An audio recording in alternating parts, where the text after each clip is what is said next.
একজন সংসদ সদস্যের কাজ কি, উনি সংসদে যে কি করবেন?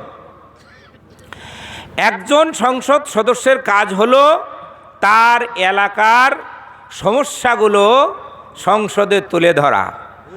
সংসদে তুলে ধরার মাধ্যমে সেই সমস্যাগুলোর সমাধানের জন্য যে পথ, যেই প্রকল্প, সেগুলো নিয়ে এসে এলাকায় দিয়ে দেওয়া।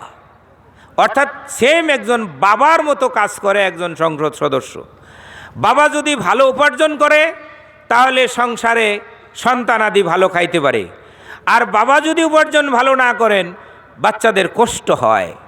তদ্রূপ একজন সংসদ সদস্য সংসদে গিয়া যদি তার এলাকার চাহিদা তুলে ধরতে না পারে তাহলে সেখান থেকে তো কোনো প্রকল্প আসবে না, আসে না, যেটা বিগত 54 বছরে আমাদের এলাকায় আসে নাই। কি জন্য আসে নাই? আমাদের সংসদ সদস্যগণ সেই বিষয়গুলো বুঝাইয়া উপস্থাপন করে সেখান থেকে আমাদের জন্য অধিকার ছিনিয়ে আনতে পারে নাই। তাহলে করণীয় কি? সংসদে গিয়ে এই বাংলাদেশের মধ্যে সবচেয়ে দরিদ্র জেলা হচ্ছে কুড়িগ্রাম, তার মধ্যে সবচেয়ে দরিদ্র আসন হচ্ছে 28 কুড়িগ্রাম 4। সংসদে গিয়ে স্পিকারের সাথে ঝগড়া করে, স্পিকারের সাথে লজিক দিয়ে, অনারেবল স্পিকার, এখন আমি কয়ে ফেলাম ম্যাডাম, আমাদের এমপিরা যায় স্পিকারে কয় ম্যাডাম, কথাটা বোঝেন নাই? মূল্যায়ন হবে কি দিয়া? তাহলে honourable speaker, we are the people of free area, you have to give us our rights.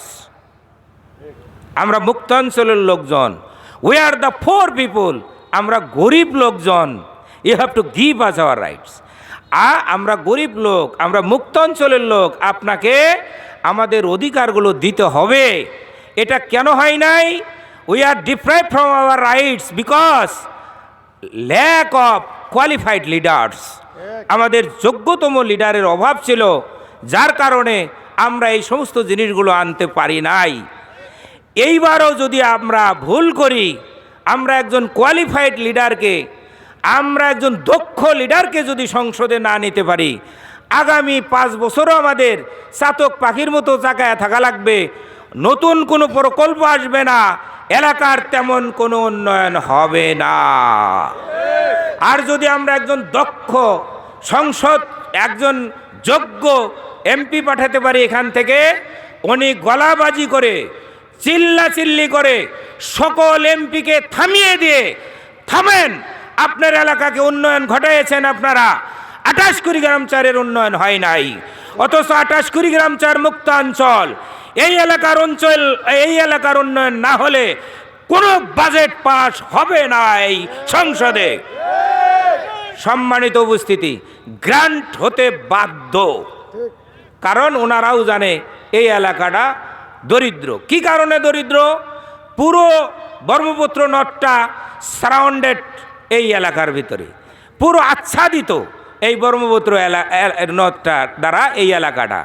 তাহলে ব্রহ্মপুত্র নদের যদি আমরা কি করতে পারি, কালকে আমি আসলাম দেখলাম, যদি আমরা এই যে সাহেবের আলগার এখানে যেখান থেকে নদীটা বের হয়েছে, এখানে যদি আমরা ড্রেজিং করে এখানে যদি একে গতিপথটাকে চেঞ্জ করতে পারি, এই পাশের আমাদের এই আসনের হাজার হাজার অনাবাদি বিঘা জমি, অনাবাদি জমি আবাদি হয়ে যাবে। আমাদের কি আর গরিব অবস্থা থাকবে? বলেন তো সম্মানিত উপস্থিতি।